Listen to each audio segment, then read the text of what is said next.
For years, Alberta has built its reputation on a simple promise: low taxes, strong communities, and a government that lives within its means.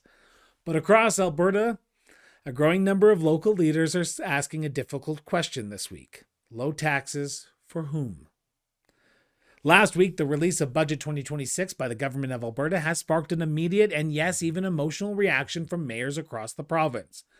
From small villages on the prairies to the fastest growing towns in the foothills to major cities driving our provincial economy, municipal leaders say the budget just doesn't shape provincial priorities. It reshapes their ability to serve the people who've elected them. Now, at the heart of the concern is a blunt warning from Alberta municipalities. While the province says it's not raising taxes, the reality, they argue, is more complicated because when the province maintains its own revenues but shifts costs downwards, municipalities are left with few options. And municipalities have only one primary tool to pay for services, and that is property taxes. That means the bill doesn't disappear, it just changes hands. Local leaders say the shift comes at a time when communities are already under pressure. Aging roads, water systems are nearing the end of their lifespan, emergency services are stretched thin, and social support programs that many say are essential, not optional, to keeping communities safe and stable. They warn that without new investments, critical infrastructure projects may be delayed or even cancelled.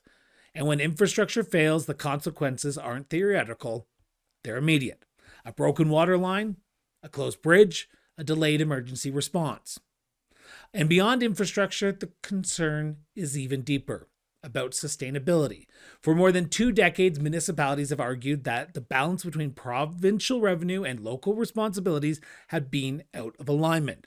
The level of government closest to the people is often the ones with the fewest resources. So today, we're going beyond the headlines into the communities themselves. You'll hear directly from 5 mayors from villages, towns, and cities across every region of this province. They represent different population sizes, different economies, and different political perspectives, but they all share one common reality. They are the ones who must translate provincial decisions into local consequences. So what does Budget 2026 mean for your property taxes, your roads, your emergency services, and perhaps most importantly, your community's future? This isn't just a conversation about numbers on a balance sheet. It's a conversation about responsibility, affordability, and the evolving relationship between Alberta's provincial government and the communities that form its own very foundation. And those conversations start right now with Vermilion Town Mayor Robert Snow. Mayor Snow, thank you so much for sitting down with me and talking about the town of Vermilion, but also more importantly, talking about the big news over the last 2 weeks, and that is the Alberta Provincial Budget 2026 and how it will be impacting municipalities. From your perspective as mayor of the town of Vermilion, what was your initial reaction when you saw and reviewed Budget 2026 that was tabled last week in the Legislative Assembly? Yeah, budgets are always tough, right? And being this is now my second term, this is gone through a few budgets, and there's always things that we think we want more of or better of, and I always appreciate that from our residents with our budgets. So I know the province is in a tight situation, but when I look at it at how it impacts our municipality, there's some positives and there's some things that maybe we could hopefully in the future do better on. So before we get into sort of what the budget had, I got to ask, what were some of the things that you were looking for in this budget to help the people of Vermilion out? Because we can talk about what's been delivered, but what were your hopes going into this budget? Yeah, absolutely. It was nice to see that they're putting money into healthcare and into education, and but I think it's really important to understand that a lot of municipalities, Vermilion's not an exception, have aging infrastructures and infrastructures that we need support on with and from the government as our partners, our provincial government, I should say. And just looking for and hoping for an increase in the LGFF and just opportunities to ensure we can have that infrastructure growth that's going to help our community grow. I kind of look at it as a holistic view. Um, every municipality puts into the province, right? It's not oil that maintains our province. Oil is one key, but it's every community and every business in those communities. So if our smaller rural communities start to fail because of infrastructure, the whole process starts to degrade. So I was really hoping for a bit more funding from the province for municipalities. So, for those who may not know, LGFF, which is the local government fiscal framework, which the mayor's talking about, is tied to the resource sector. So, when we have good years in the resource industry, municipalities get a little bit more. When we have bad years, then the money gets clawed back. And this was not something that just came out of the blue. I think Minister McIver 2 years ago was saying you're expecting to have a bad year in 2026 and potentially even 2027. So, And on a looking technicality, the LGFF never decreased or increased, I believe, from this budget. That okay. might have been a small deviation, but nothing significant from my understanding. So, looking at the state of infrastructure in the town of Vermilion, looking at the budget that was just tabled, are there hard choices that need to be made now? Is there going back to the drawing board? Because I know you have been looking at your budget. I think you have passed an Mhm. interim budget at this point in time. Are you going to be going back to the table and saying, okay, we didn't get the money we wanted, so where can we sort of find savings or sort of find money to help boost Yeah. some of the projects we do need to get started this year? It's a good question, right? And one of the things I guess people might not realize is municipal governments have to make sure that they have a budget that's balanced, right? We can't overtax, so we can't get more money than we want, but we have to make sure that we have the revenues to compensate the expenditures. And so in that, one of the areas that we have to look at. So for us right now, we're looking at expanding our sewer trunk line so we can get more houses. When we plan for that and we put out grants and requests from via the federal or provincial government, we have to make sure and we have contingencies that we're still going to be able to fund it if we don't get the funding from them, right? So unfortunately for most municipalities, and we wouldn't be any different, that's debentures, right? So I think there's challenges not so much in going back to the table and saying, what do we now have to axe or what do we have to change? It's just looking at our strategy in terms of years and time frame. How long does it take us to pay for this now? One area that I know many mayors are grappling with a week after the budget was tabled was the education requisition that was, I don't want to say download it because it's been something that has been there for time in memoriam and it's been something that is always going to be there until something changes. But the province is asking the municipalities to collect more education requisition from property taxes to pay for education, which you said at the Yeah. beginning was one of the areas that you were happy about, that they're putting money into education. Looking at your first year as mayor, your first few months as mayor, I should say, I can imagine you probably had this in the back of your head because you knew it was coming, that Yeah. this was going to be seeing an increase, but you finally now know what the number is. And that means you have to look at your property tax and say, okay, while the town might only be increasing it by a few percentage, the education requisition is going to increase that even more. How do you see your role as mayor in trying to ensure that when you're sending out those property tax notices, you aren't going to bear the blunt of the criticism of keeping taxes low? The reality is the municipal governance does bear the brunt of that, right? And I think you were at our last Alberta Munis conference where that actually came up, and Premier Smith actually addressed it and said it's something that they got to look at because currently we're collecting their taxes in our system, right? So there's a few challenges is we don't get compensated to administrate that, but equally and maybe if not more importantly, there is a misunderstanding for our public that they think that we say like so for Vermilion we put out a budget increase of 2.9%. Well, that's not going to be reflected on the tax bill because we got the education tax, we got requisitions for our housing foundations, we have the policing. And so it to me, it's just really informing our residents, right? I guess it's twofold. You know, when you're in the governance role, you represent your residents, so you got to make sure they're informed. You got to make sure they understand, but then you also have to go to bat for them. And I think that's one of the things I was happy to see at our Alberta munis is that a lot of municipalities stood up and said, "Is this actually our role? Should the provinces actually be collecting their own tax?" And again, staying out of the fact of is it too much or is it too little? Taxes are always going to be there, right? Like the old saying said, death and taxes are guaranteed, right? So taxes are going to be there. We got to pay for the systems that we have, but who collects it and the fairness behind that, you know, and I think we're starting to understand that municipalities collecting provincial tax maybe isn't the fairest way to do it. And respectfully to residents that watch this, I appreciate the fact that tax is tax, right? It's the residents paying it no matter what. So Yeah. it's a little bit of optics, but I think it does go a long way to show how municipalities are working for their communities if we just show the taxes we're collecting for our municipality. So you mentioned the P word, so I gotta ask the follow-up question to that, and that is the policing municipal fund Yeah. calculation has been changed. Is this impacting the town of Vermilion? Yeah, it is. And, you know, I was just reading the Alberta Municipalities report today in preparation for sitting down with you and hoping to look a little bit smarter.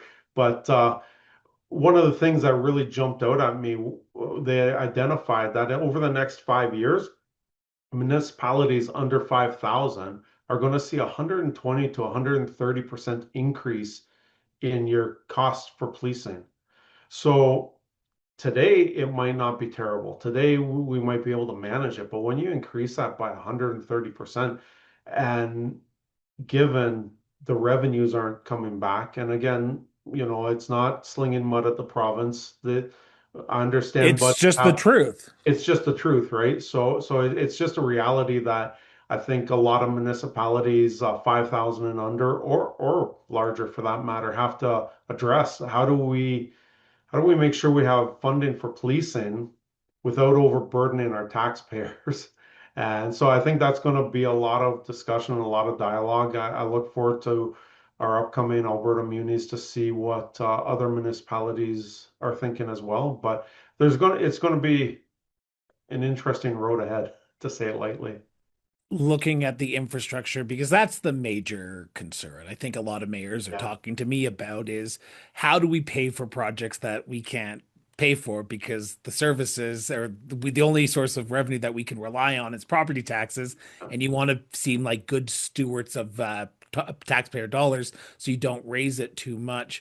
Looking at the viability and the future of the town of Vermilion, I shouldn't say viability, I'm just going to say the future of the town of Vermilion. With budget 2026 now tabled, would you say the town of Vermilion is in a better spot they are today than they were before the budget was tabled? A loaded question. Hence Um, why you're on the municipal affairs show, Mayor Orsonow. you know, yeah, fair enough, eh?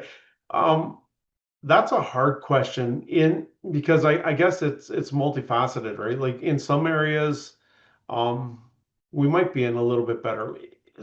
Strictly speaking to infrastructure, like you were mentioning, I think we're going to have some challenges ahead, right? Like I said, we talked about the LGFF hasn't really changed. There has been some things that changed. The CFEP's gone down 30%, and You have GPOT now, which is at 100% of what it originally was. So that's grants in place of taxes that the provincial yeah, government now owes you, but also wastewater treatment facilities are now funded as a little bit more as well. So there are yeah. some wins in the budget, So right? it does kind of it's not, I wouldn't say it's a doom and gloom picture by any means, but it's just figuring out how do we get things done, right? Like with the money we have. I think it's our role to always advocate to ensure that the province is paying when we request it, and be it through grants or through our LGFF or whatever. But the reality is again going back to our sewer trunk line, and that's one area. We got an airport that needs resurfacing. We got infrastructure and facilities that are coming to age. But for us to grow, we need a sewer trunk line that's going to take more housing.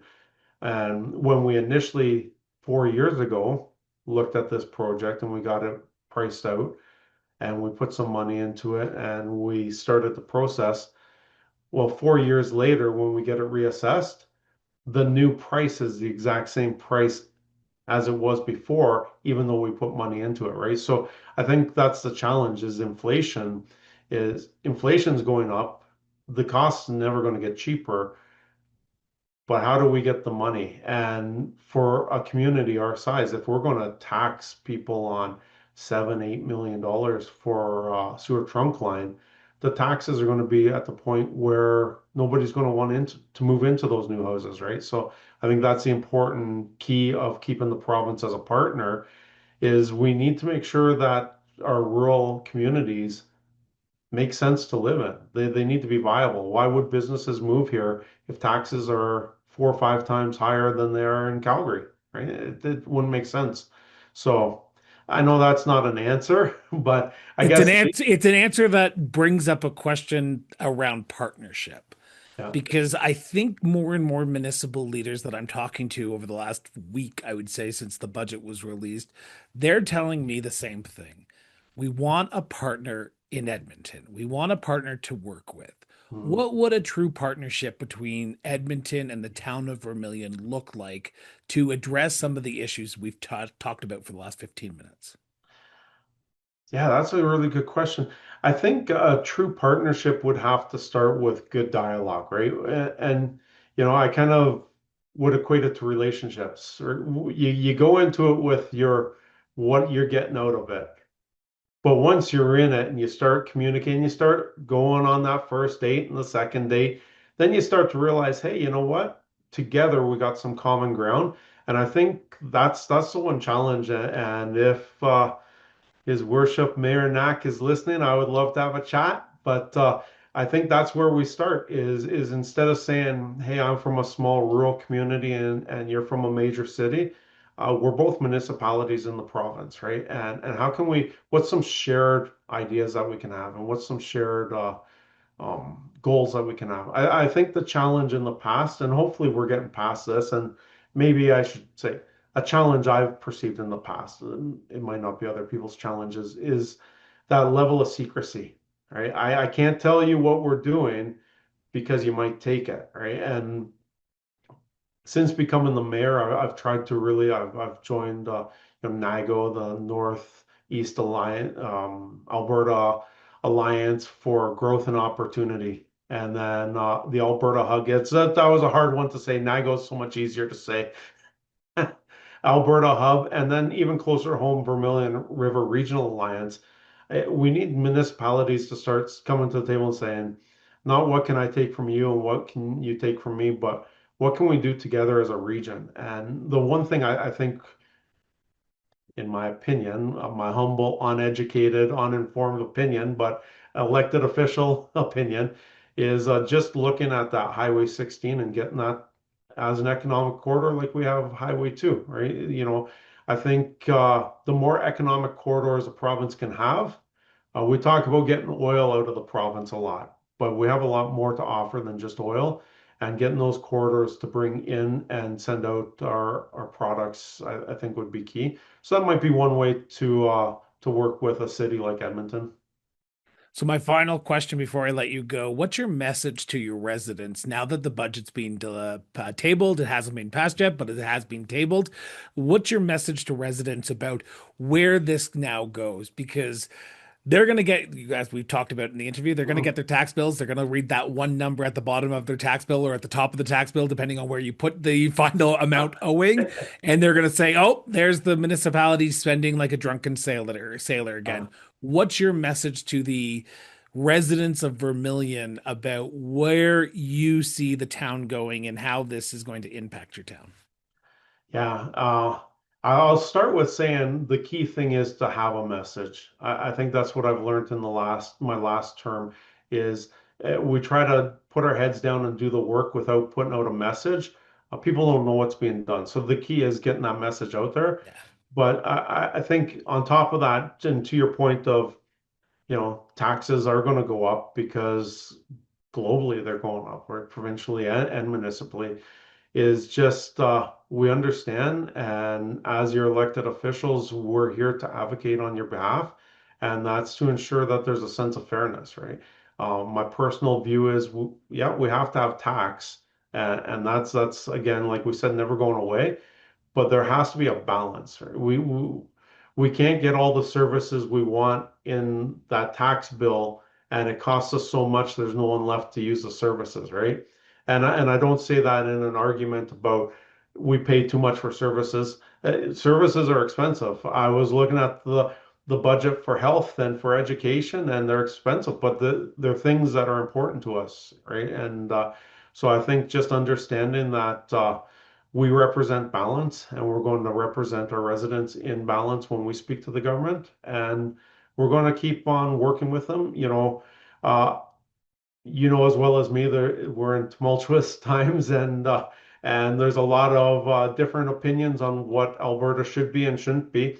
And so I get that conversation a lot, and this budget's been drawn into that. And I just tell people at the end of the day, a municipality is a municipality.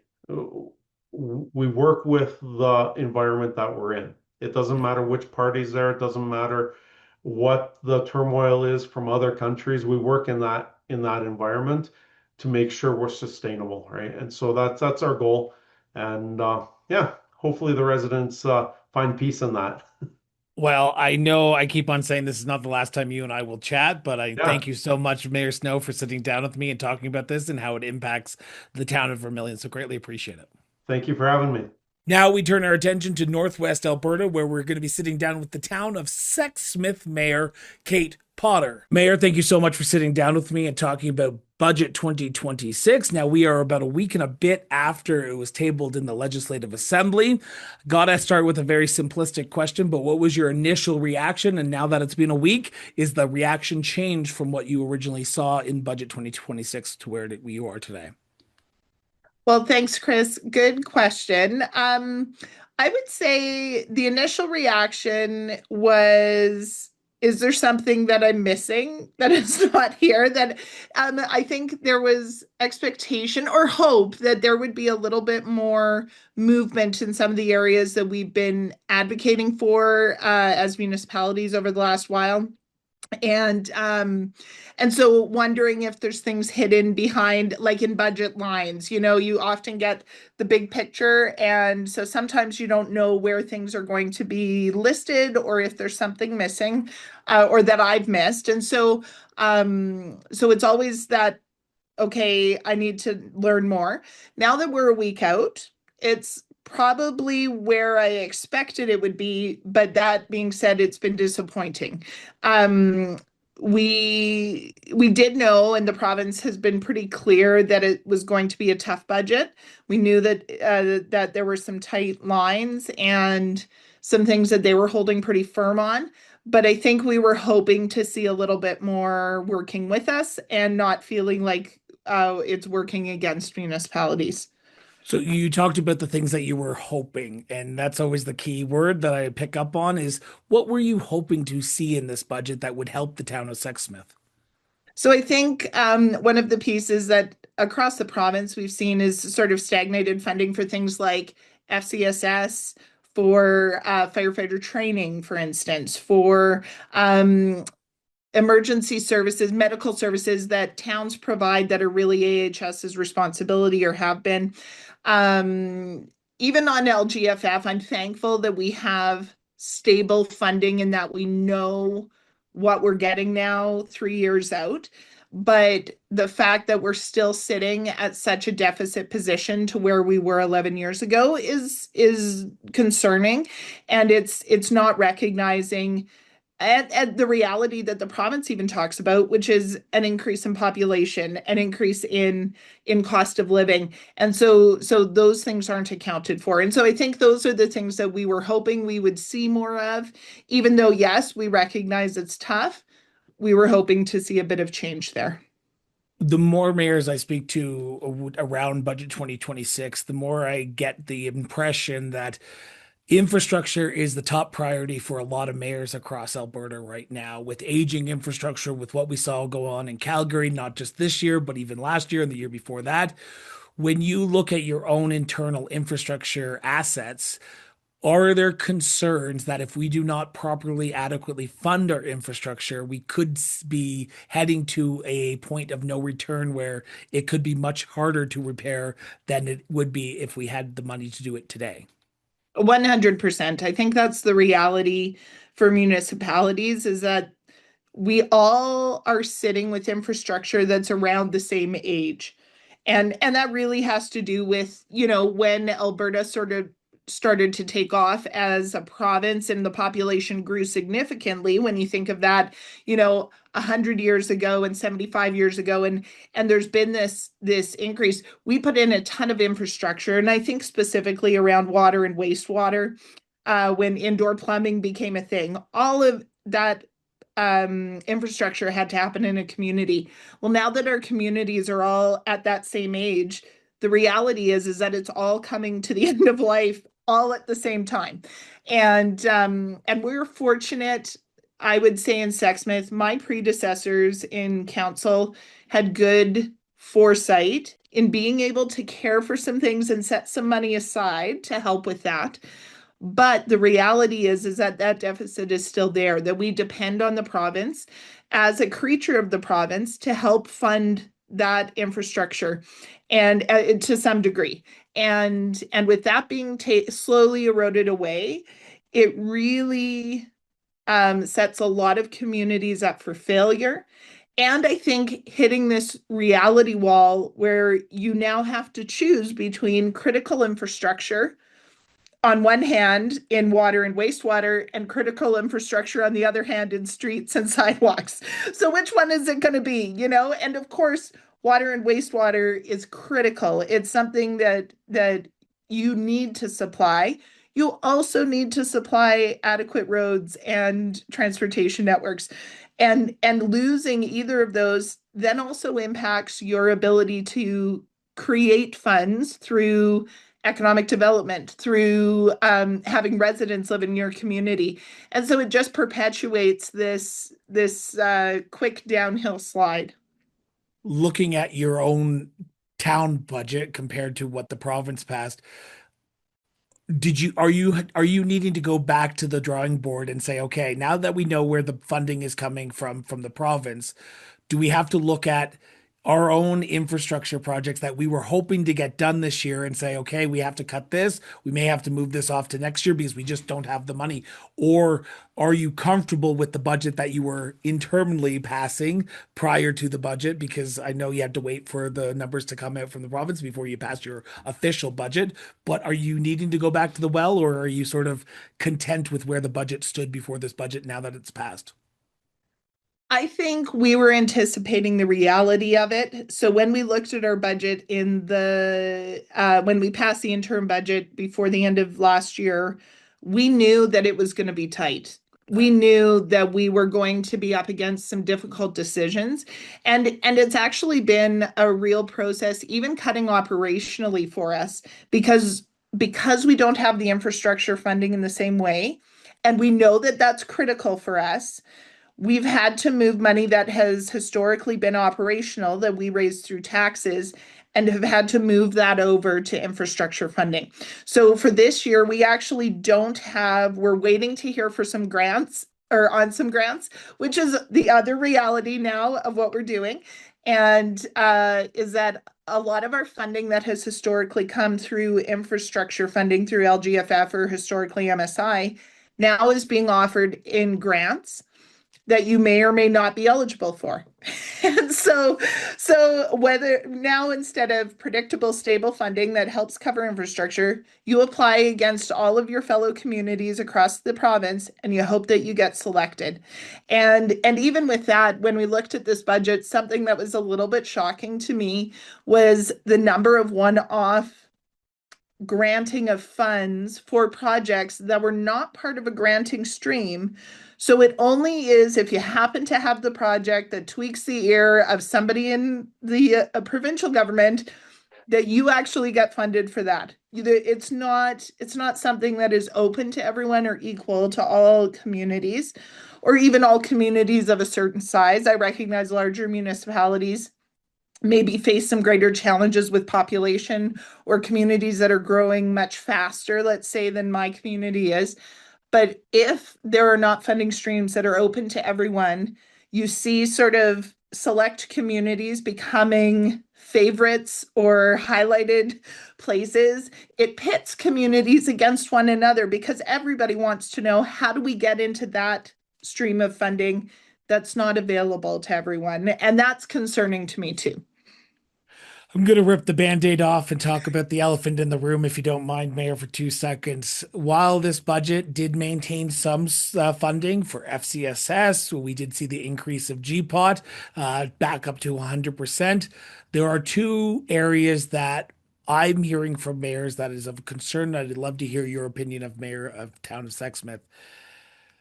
Municipal police funding calculation has been put out. I'm assuming you know what your calculation is going to be over the next 5 years, and the education requisition part of property taxes. Now, these are two things that you cannot control as a municipal leader. These are things that the province dictates, and you have to say, thank you. Can we have another?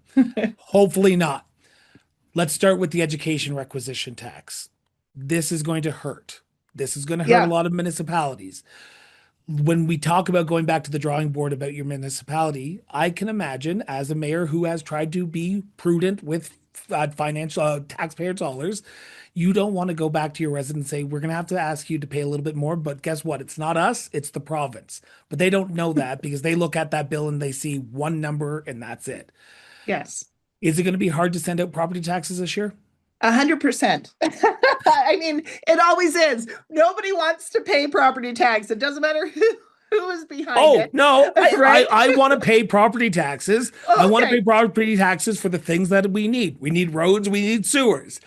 But when I get a big tax bill, I have to go, okay, where is this? But go where ahead. is it going? No, and I get that. It is hard.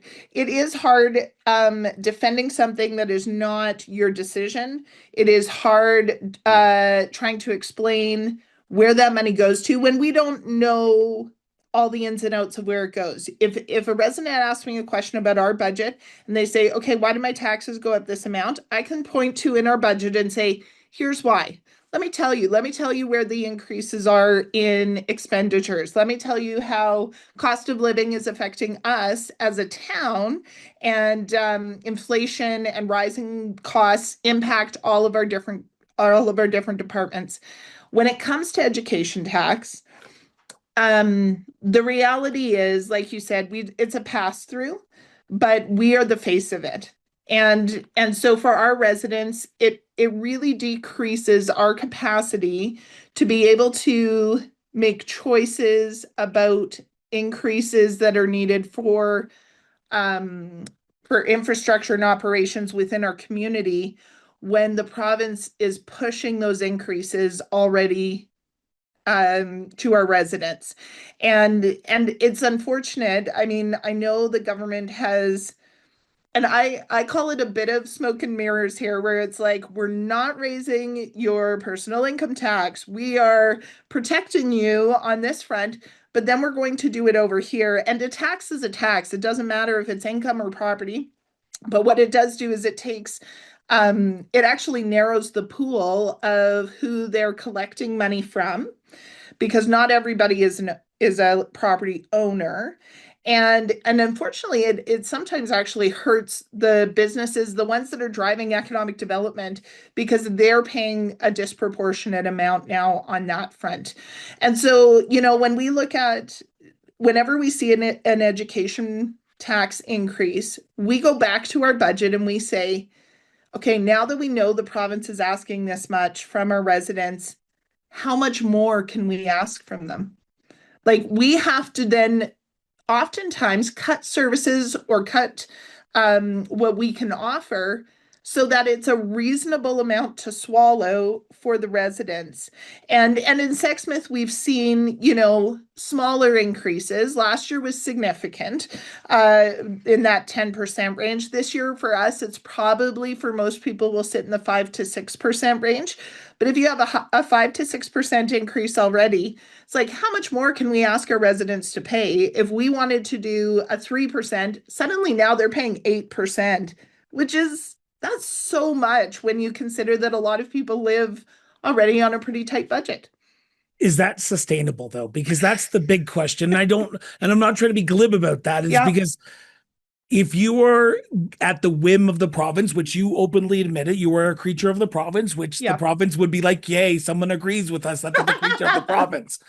But when you look at your own internal budget and you say to yourself, okay, we have to wait to see what they're going to increase, because then we have to try and figure out how much our residents will be able to quote unquote swallow, because we don't want to be the guy who does that, who raises it another 5% because people just can't afford things right now. Yeah. We talk about infrastructure. Are we on a collision course for municipalities to be unsustainable over the next 5 years? I think it's really going to change what municipalities can do, you know, and unfortunately, the province has downloaded a number of things. And I think healthcare is a great example where we have healthcare is the responsibility of the province. It is 0% in my mandate or our mandate as a municipality to take care of healthcare. But we spend about $60,000 a year just supporting the one doctor who has chosen to be in Sexsmith. We spend about $60,000 of taxpayer money to help support that. We spend another about $4,000 a year working with our regional attraction and retention committee, trying to bring more healthcare professionals here or train up new ones. We spend we go to attraction events. We go into our local polytechnic and try and bring students here, get them to experience it. So when we look at that, it's like, okay, we are already spending outside of what is our mandate. So the things that are going to end up getting cut, unfortunately, will have really dramatic and in some ways devastating impacts on our residents when we can no longer support bringing a doctor here. Well, now you have to drive to the next community over just to get a doctor. Now you can't even get a doctor in our region. You know, like when we look at family doctor availability, some of our residents will drive already over an hour just to see a family physician or go to a walk-in clinic. And so it's like that sort of thing. Those are the things that will get cut. And unfortunately, our communities will become places that people don't want to live. They don't want to invest in because they recognize that we're fighting a losing battle, if you want to call it that. So, I mean, at the levels we're at, it's not sustainable, but the only way to make it through is that things get cut. And that's the reality, even now that we're doing. We're doing a massive service level review of all of our departments to say, you know, what can we cut? What do we need to cut? What are people going to be least upset about us getting rid of? And unfortunately, then we lose really critical pieces that help, especially when I think of those with barriers or who are in vulnerable positions. Oftentimes it's seniors and youth, those who have financial barriers, those that have social barriers or social considerations. It's like those are the things that get cut first because they impact the fewest number of people. And that's sad to me. That's it's just sad. Want to leave on one final question, if you don't mind, because I'm cautious of time here. The province in November at the Alberta Municipalities Convention, I was there and I was hearing the speeches from the ministers and the bear pit sessions and even the premier speak. They often talked about collaboration with the municipalities. Even Finance Minister Horner talked about collaboration at the budget in Edmonton. What would you want collaboration to look like for municipalities like the town of Sexsmith over the next 12 months to ensure that the issues we've just rose over the last 15 minutes don't get forgotten and don't get pushed aside and start actually getting tackled, because our municipalities, in my opinion, are the backbone of Alberta? Yeah, I would 100% agree. You know, when I think of municipalities being the front lines of work with residents and people of Alberta and people in our coming to our province. I think for me, when I think of collaboration, the most critical piece is not just paying lip service. We do that a lot, right? Where it's like, oh yeah, we'll do a consultation where we open up the doors, we say send in your feedback, and then it doesn't matter what you say. We're just going to keep going the way that we want to go. And and I mean, and the same can happen to me with my residents, right? I have to be really cognizant of that when we do engagement, that my mind is there saying, okay, here's what I have in my mind. This is what we do. Am I open to whatever is coming back from my residents that I might have to change my mind? Or maybe there's a better idea out there. And this is why I love, for example, the property taxes reimagined project that's coming from maybe munis or has come down from maybe munis, where I say, you know what? Why we're just doing this because we've done it this way forever. There's got to be a better way. And when I think of the province, I just think I love that they are saying they're open. They want to say that. That's what they're telling us, is that they want to have collaboration, they want engagement. Then show us what collaboration can actually bring. Be willing to go beyond the lip service and delve in to find a great solution. And a good example is LGFF. And not everybody loved the formula, not everybody loved the final solution, but there was significant engagement with both AB Munis and RMA and municipalities. And and then they brought forward the formula. And then we pushed back as AB Munis. And I'm proud to say that Sexsmith was one of the pushers to make this happen. But we said, okay, tie our funding one-to-one to increases and decreases. And they said, well, we just want to make sure that sort of know what you're asking for. And we said, no, we're willing to take it. If you can give us stable funding, as long as we know what's coming, it works 1,000 times better than pretending as though we can't handle it. It's like, you can treat us like adults, we can handle it. But then the province came back and said, okay, we'll add that in. And I credit that to, at the time, it was Finance Minister Taves, who said, okay, if you're willing, then we'll do it. And we said as a collective, the majority were in favor of that. And that to me is a great example of where we've seen benefit, because we knew that the trajectory of income is like this for the province. So yes, it means that sometimes it's a little rocky, but in general, we're moving up, and it's really helped us as municipalities. So this year we have a lower LGFF, but we know the next 2 years are going to be higher than what we've had. If we'd stuck with that 50%, we would be sitting nowhere near where we are now. So that's what I want to see. I want to see real real willingness to just get in and get the dirty work done. Like just work with me. Well, I hope that happens for you, and hopefully at the Alberta Municipality Spring MLC convention in Edmonton, where I know there's usually the premier and a few ministers who do attend. Hopefully you'll get some of those answers, and that collaboration can start as a beautiful friendship in Edmonton in 2026. Mayor Potter, thank you so much for sitting down with me. Always a pleasure. I'm always happy to talk to you. Thanks so much, Chris, for the work you do. We're journeying down south of Calgary to Claresholm, Alberta, where we're sitting down with Town Mayor Brad Schlossenberg. Mayor, thank you so much for sitting down with me and talking about Budget 2026 and how it will impact municipalities across the province, particularly how it will impact the town of Claresholm. We are now about a week and a bit after the release of the budget. What were your initial reactions? And now that it's a week later, has it sunk in? Yeah, I was glad to see no more cuts. How so?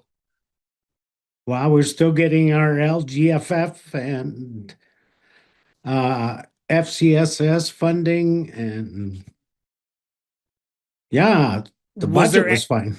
Was there anything in the budget that you were looking for to help the town of Claresholm out? Or was it just, as you just said there, no cuts? No cuts. That's all. After us being told how bad it was going to be. It wasn't as bad as we were thinking it was going to be. Well, that must be optimistic then, because I can imagine when you hear someone talk about cuts and no cuts actually come down, you must be happy. But I will challenge you a little bit, if you don't mind, Mayor, for 2 seconds, because that's what I do on this show. While it is status quo, you know, as a mayor, that inflation is happening and the cost of doing services is increasing as well. So there's a double-edged sword there. How do you see the municipality being able to handle, while no increase, potential cuts to inflationary issues or even service issues? We're going to be looking at, for next budget cycle, we will be looking at service cuts. That's a big handle that you probably didn't want to do year 2 into your term, but this is the reality we live in. There is one area that I do want to ask you about, and that is the education requisition part of our property taxes. Now, we have seen mayors speak out about the downloading of education requisitions onto municipalities over the last few days, I should say. For yourself, this is a big hit. I can imagine your municipality, it does not want to increase property taxes any more than they have to on residents, but the province is asking you to collect a little bit more. Are you prepared to weather the storm? Yep. Really? We have, I think we've made up 4 handouts now already that explains the increase in police funding and the increase in education tax, which is not really education tax, it's property tax. It is property tax, but it is, you and I would both agree, while it is technically property taxes that they're going on, it is going back to the province to increase education funding, whether that be schools or classroom sizes. So there is a little bit of a gray area there, isn't there? I was told that it goes into general revenue. Okay. So It's not being directly deposited into an education reserve fund. who told you that? People in Another Edmonton? Another mayor. So you talk about the stable increase to the maintaining of $105 million to FCSS, with more municipalities looking at more social services and supplying more social programs to their communities. Does this budget and the maintaining of that $105 million means that the town of Claresholm can offer the services that it offered last year to the public that have utilized FCSS going forward? Yes. Oh, are you excited though? Yes. You seem very blunt about your comments. I feel like you're holding back on me, Mayor. What's wrong? No. I had quite a long chat with our FCS people. We have a meeting with Minister Nixon at Spring Caucus. I asked them for some stats and how we are going to cope with providing the services they provide now. And they assured me that they can do it. Of course, they would like more money, but So we're gonna have to do with what we got. So I want to go back to the infrastructure, because that's the big thing that I think a lot of municipalities were asking for, just a little bit more money. We knew probably back in November when the finance minister presented Alberta municipalities that this was going to be a tough budget. That was at the exact same time most municipalities were looking at their own budgets and getting ready to pass their interim operating capital budgets until this provincial budget came down. Were there projects that you looked at that you said, because what Minister Horner had told us in November, we can't put it on the books because realistically, we do not know if we're going to have the provincial funding to do it or even the municipal funding to do it? I've been elected to this council for 8 years. Every year there's projects that we push back another year.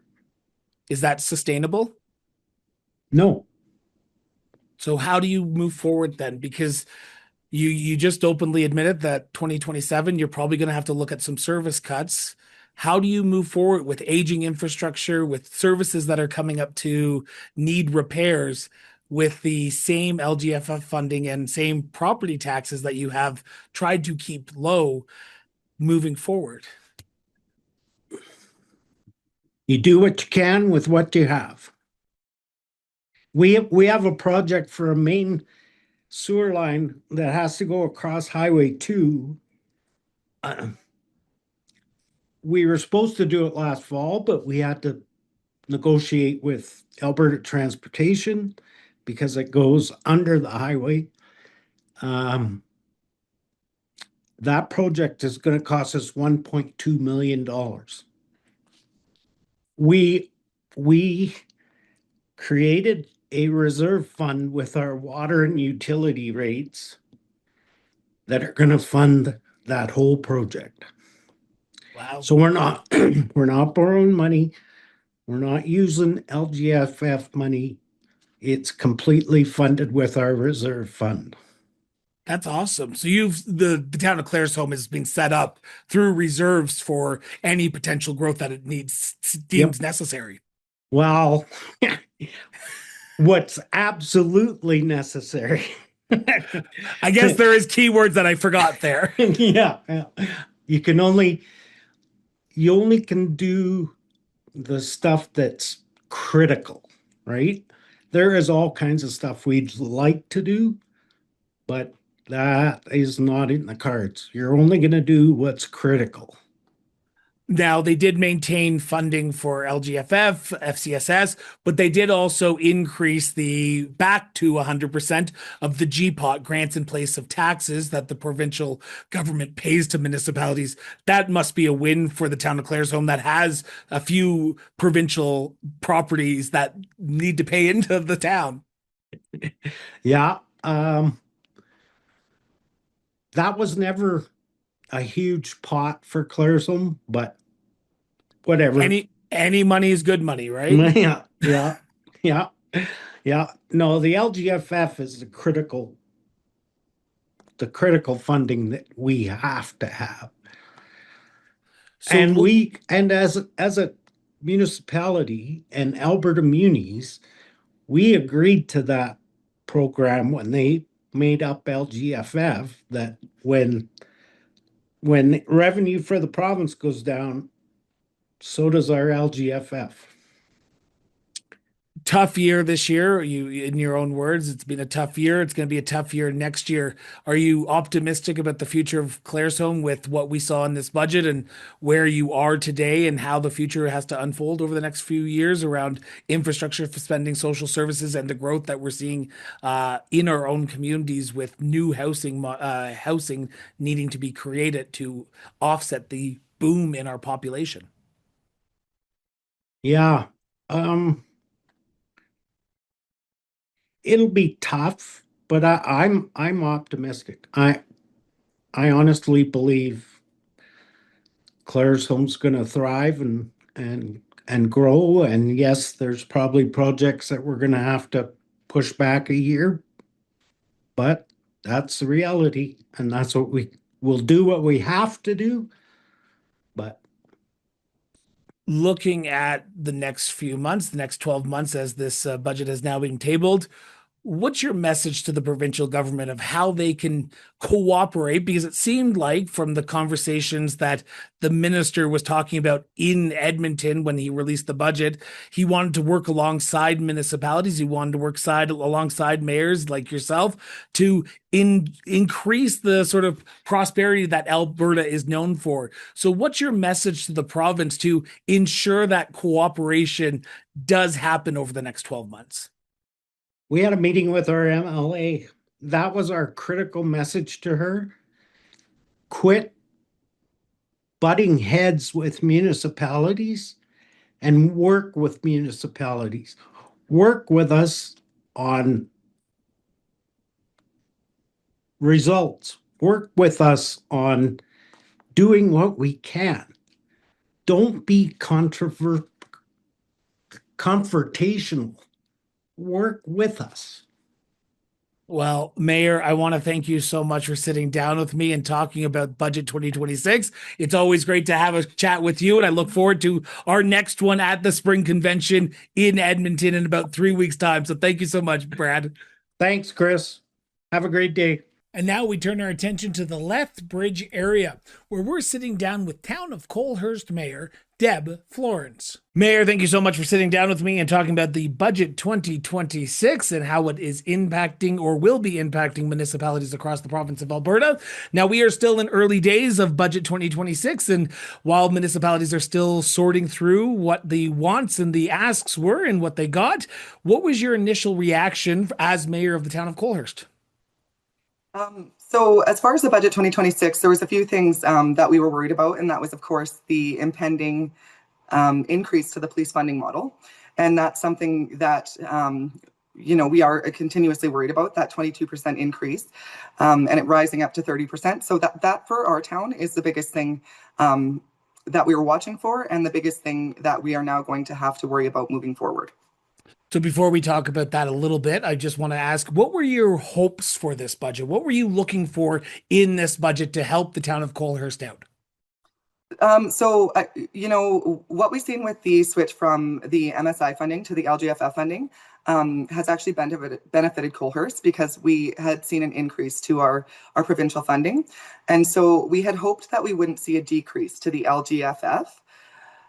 And so I think that there is going to be a small decrease to that. And so that means less infrastructure funding for Coalhust, which again means that we have to make decisions whether we're going to fund infrastructure or whether it's going to be funded through taxation. So looking at the LGFF, which we did see a decrease, are you going to be going back to the council table with your own municipal budget and looking at ways that the municipalities can fill those voids, or are you looking forward to a lighthearted conversation with municipal council members around your table around what needs to be cut or what needs to be saved, because aging infrastructure seems to be a top priority for a lot of municipal leaders right now? Certainly, and you bring up a good point about aging infrastructure, which of course includes water lines, buildings, all of the above. And so in Coalhust, of course, we're unique because we don't have a lot of buildings. And so the GPOT, the grants in place of taxes, doesn't affect Coalhust. One thing that we've done in the past is we've heavily funded our infrastructure. And so our infrastructure is actually in really good shape when it comes to our roads and our water lines. And so certainly one of the things we'll be discussing with this change to LGFF, as well as the other changes, is ways that we can cut back in areas, and infrastructure would certainly be one of those areas that we could look at. Now, you mentioned it at the top of the interview, so I want to play in it for just a quick second, if you don't mind. Municipal police funding calculations. It was announced in December. The calculations, I believe, have been sent out. I think you said 22% increase for the Town of Coalhust, up to 30% in year 5. This is probably not something you wanted to be dealing with in 2026, but this is the reality that we live in. When you look at your own municipal budget, was it hard to balance what the future is going to look like with the downloading of costs onto your own municipality from the province?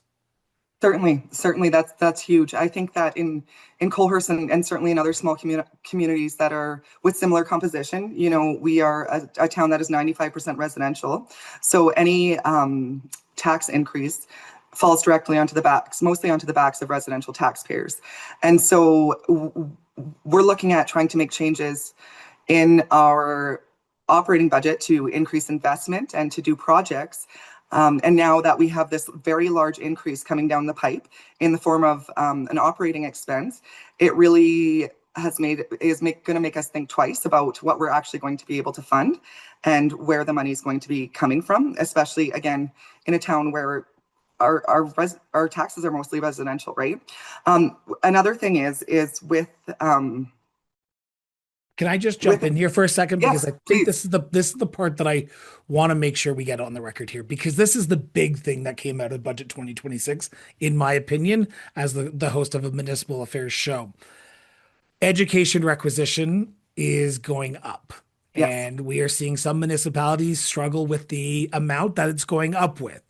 Yes. Because at the end of the day, you're about to send out your property tax notices in a few months' time, and residents are going to be in for a sticker shock. They're going to see that Certainly. that number at the bottom of the page or at the top of the page, depending on where you put it on your taxes, and they'll say, "Oh, there's the municipality raising our taxes again." Even though Yes. I know you, Deb, Mayor, sorry, you're very prudent with financial matters and you want to make sure you're spending dollars wisely. When you're about to send out your tax notices, are you preparing your residents to understand that the education part we don't get to keep? It goes off to Edmonton and then it comes back to us in other ways. Yeah, no, that's a really good point too. Really, when it comes to property tax bills, we are the province and other requisitions are responsible for about a third, roughly, of what we collect, and we're responsible. Municipal services take up approximately the other 2/3. So that means, and people often don't take the time to look at their bill and see that breakdown and where the breakdown is and what's going to where and why those increases are happening. So what's always been something that's top of mind for me, as well as for our council, is to really focus on educating our residents and making sure they're aware of these changes.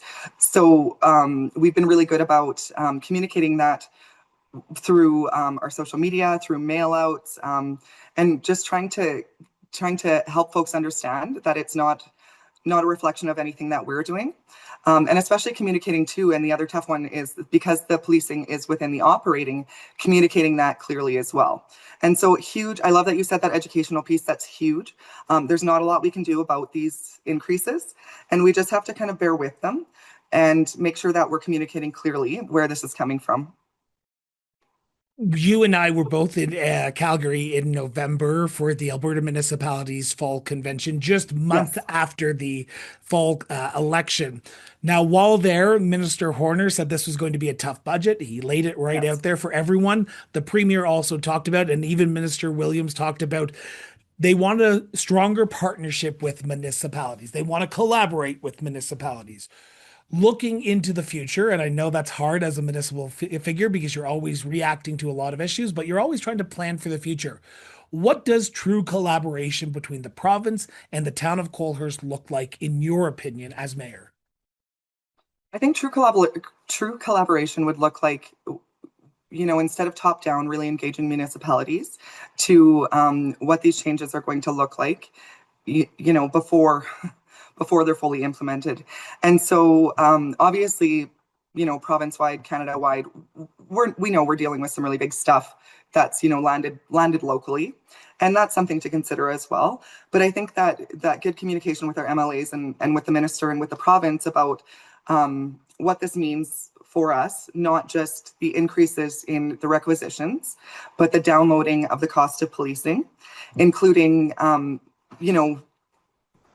the rising costs of goods and services. We have to deal with inflation in operations and what that actually means for service delivery on a very local level. One thing that the province has mentioned and has been very clear about is that there will not be two property tax streams, which totally makes sense to me. And so I would be very wary about continuing to push for the province to collect their own property tax assessment, because I think that will take away, they're not going to do half of it. They would do all of that, and we don't want to lose that control. So that is one thing that I'm wary of for the future. And again, not knowing what's coming. Now, we are still about a week and a bit since the budget was tabled. The reaction is going to be coming, and I'm assuming you're going to be digging into the numbers with your council. What Certainly. are you going to be looking for as mayor of the town of Coalhust to ensure that when you send out these property tax notices in a few weeks, or even your own municipal budget, what are you going to be looking for to ensure that the municipality is spending as much as it possibly can on the things it needs, whether it be infrastructure, services, but still understanding that we need to ensure that our taxes are not high because people are struggling right now? Certainly. And I think that's something that municipalities, when we get stuck with these kind of conversations, again, dealing with the local level, the very bottom level of how is this going to affect people and how is this going to affect residents in Coalhust and other communities. And quite frankly, it's a very dire conversation. It's not an awesome conversation. We're talking about, are we going to cut services? Is the amount needed from taxation going to go up. In a community like Coalhust, again, 1% needed from taxation is about a $25,000 increase. So that doesn't add up very quickly when we're talking 30% increases for police funding models, right? And so one thing that I'll be looking for from our own budgeting processes, and I think that we've been really good at in the past, is just really frugal and tight budgeting and making sure that every dollar is spent wisely, and good stewardship of municipal funds as we have done in the past, I believe. And so just making sure that we're honoring that and honoring municipal taxpayers as best as we possibly can. Well, Mayor, I want to thank you so much from the bottom of my heart for sitting down and talking to me over the last 10 minutes. Greatly appreciate it. Look forward to our continued conversation over the next 4 years. Greatly appreciate it. Awesome, Chris. As always, it's great chatting with you and appreciate the work you're doing, especially bringing awareness to the budget 2026 and what it means for municipalities. For a mid-sized city perspective, we're heading up to Northeast Alberta, where we're sitting down and chatting with Cold Lake Mayor Bob Mattice. Mayor, thank you so much for sitting down with me and talking about Budget 2026 and how it impacts municipalities, most importantly, how it impacts the city of Cold Lake. And now it has been about a week and a bit since the budget has been tabled in the Legislative Assembly. What was your reaction to Budget 2026 that the province tabled? Well, this was my first budget as a mayor. Like previously, I'd been on council, and this first one, so I dove into it a lot more than I normally say would have in the past 4 years. But yeah, I guess I'm gonna be ambivalent about it. A lot of people are saying, yeah, it's awful, and that I'm gonna remain positive. It'll be a different tone with. I'll take a different tack today and be optimistic. So my blissfully unaware stance. So looking at your blissfully your stance, what was there anything in the budget that you were happy to see? Well, there was a couple things, and again, not knowing a lot of this stuff, I did get some education on the Mid-Sized Mayor's Caucus meeting that I just was on, is if you have a lot of government property, that GPOT is going back to 100%. So some places with a lot of government property, getting some of that tax revenue back is good. And rumor has it, again, I was on the AB Munis webinar, that there might be some progress with bail reform. So that's things that are important to our people in Cold Lake and across the province, is the bail reform and the catch and release justice system. So let's hope there's some truth to that. And so the reason I want to have a very good relationship with our MLA, and I want to cultivate that, and I realize it's a long game. Like Paul, this is a long game, not a short game. And on the 5th of February, myself and a couple of the people from our office, along with industry players, had a meeting with Danielle Smith and Joseph Scow and Mr. Wright, our MLA Scott Sear, and a few others in Calgary. And we sat down with her for 2 hours. And our goal with that, we had industry players. Portage College was there, CAE, our base commander in Cold Lake. Our goal was to educate and show the province what the potential spend in the Cold Lake area is going to be in the next generations. They're measuring it by generations. So the projections are a generational spend never before seen since the World War II end of stuff going on. And I can expand on that a bit, is that so a lot of people know the F-35 airplane, it's front and center in the news. So we're replacing our F-18s with the F-35s. It's going slower than we would like, but that's government. But we're seeing people here in Cold Lake that we know are going away for the training. They're going to the States for training. I'm seeing tenders on some of the bigger companies that they're advertising for, that they're taking tenders in Cold Lake for really big projects. And we just did a land use bylaw. We're in the process of changing our land use bylaw to define a definition of work camps. So we may, with the with the construction or proposed construction going on the base, there is the potential to have 1,500 workers up here in Cold Lake at any one time when it happens. And it might be in my lifetime. I'm a little closer to the end than some people. So we're very hopeful in this, and it's a very strong bet. It's federal money. I mean, there is only one taxpayer, right? And Yeah. you're talking to one of them, I'm talking to one of them. But it's federal money, so it really shouldn't affect the provincial budget. And it's a So huge win for the province. So you and I have chatted on this show, but when you were running for mayor, but when you were Yeah, a sitting councillor, and there was one topic that we talked about, and I talked about with a lot of the now councillors that sit around the table with you, and that is yeah, that old Highway 28. That is yeah. seems to be the highway that needs to be repaired. And you talk about investment. When we see investments into an infrastructure project like Highway 28, that could be also a boom to your community. Now, in this budget, from what I have seen in the early week that has been released, there was no new money on Highway 28. Are you disappointed? That's our biggest disappointment in the budget is that there's nothing mentioned. We dove deep into the weeds, can't find anything. We've had discussions with transport and having them with our MLA, and the reason we're disappointed is it affects the entire area, like past Bonnyville, St. Paul, into all the way into Edmonton. And one of the groups at our table coins Highway 28 as a highway of national security. They're that blunt about it because the equipment that comes up to Coal Lake is brought on that highway. Uh, right now, there might be 12 tanker trailers coming up with jet fuel per day to the city of Coal Lake. And because we used to have rail service years ago and it was taken out, unfortunately. So we there's talk of going back to rail, but again, right now we have 28 and that's it. But when the F-35s are in play, they use twice as much fuel as an F-18. So now we got 24 tanker trailers on a road that is well past its repair time. So I would say that's our biggest concern, and we keep lobbying. If we got 28, we would we'd be happy. We need to move yesterday. So on that. The best time to start any project was 2 days ago. The better next best time is today. So I agree Yeah, wholeheartedly on that, Mayor.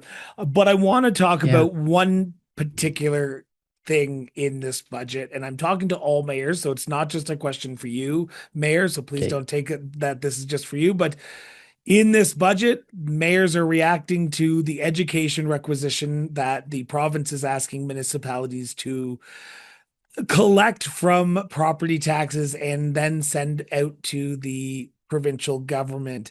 Now, the municipality has no ramification to say what we can collect and what we can collect at the amount. The province sets it, and then the municipality has to collect it. This means that your taxes are going to go up. I don't know how to Yes. say it as nicely as possible, but I think that's the best way I can say it. Looking at what the province is asking, are you needing to go back to your budget and try to find savings to offset the increase in taxes that the province is asking you to collect? Right. Well, the budget hasn't been passed yet. So at this point in time, we haven't had to make that decision. And our meeting next week, Tuesday, what would that be? The 8th, I think it is, will be the first meeting we've had since look at it. We haven't looked at it yet, but I think at this point I'll reserve comment until I look at it. And we are we're not happy that we have to do this because other things are downloaded on us as well too from different entities. And the tough part then is to say to our people that live in our communities is that you can't say this, you can say it's not our fault, but people will, after a while, I'll just not believe you. So we have to do a good job at educating people and look for efficiencies. This will be a tough year ahead, but we're going to look at it in a positive spin and do our best. So it sounds like you're optimistic about the future, even though we do have some challenges ahead of us, aging infrastructure being one of them. Seems like you're optimistic. Where does that optimism come from? Is it seeing what you see, the sort of strength behind what Cold Lake is? I would say that, yeah, like, we've talked about this, the military spending. We also have the oil and gas, like the MOU on possibly a new pipeline. There's the price of oil going up. Unfortunately, it's the price of oil is going up. I don't really like the reason it's going up because of war and other, somebody else's misery is our benefit. I don't like that. I have to say that.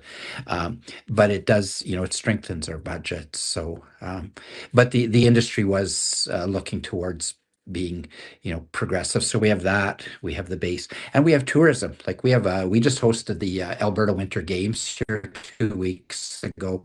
2,400 young athletes, 11 to 16, their mums, their dads, their grandpas and grandmas, reluctantly their brothers and sisters, all got hauled up to Cold Lake or Bonnyville or Glendon. So the area was really bumping for a weekend, and people got to see the area of Cold Lake and say, "Wow, is this?" Yeah, we have tourism. Of course, we don't talk about that a lot. We just take it for granted because it's in our, it's across the street from me is the lake. So very fortunate. We have a lot of snow this year too. So That's which always is good good. for winter games. But I want to just Yes, end on one final question before I let you go. sure.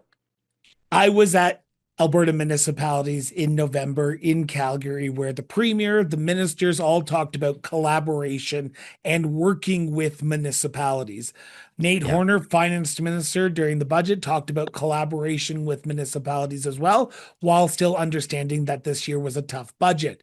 What would you want to see from the province to help you better feel like they are trying to collaborate with you? Is it more meetings with the premier? Is it more meetings with ministers? What does collaboration look like from that provincial Cold Lake perspective? Well, yeah, and you and I spoke back at the AB Munis meeting, and I heard the same speech you did.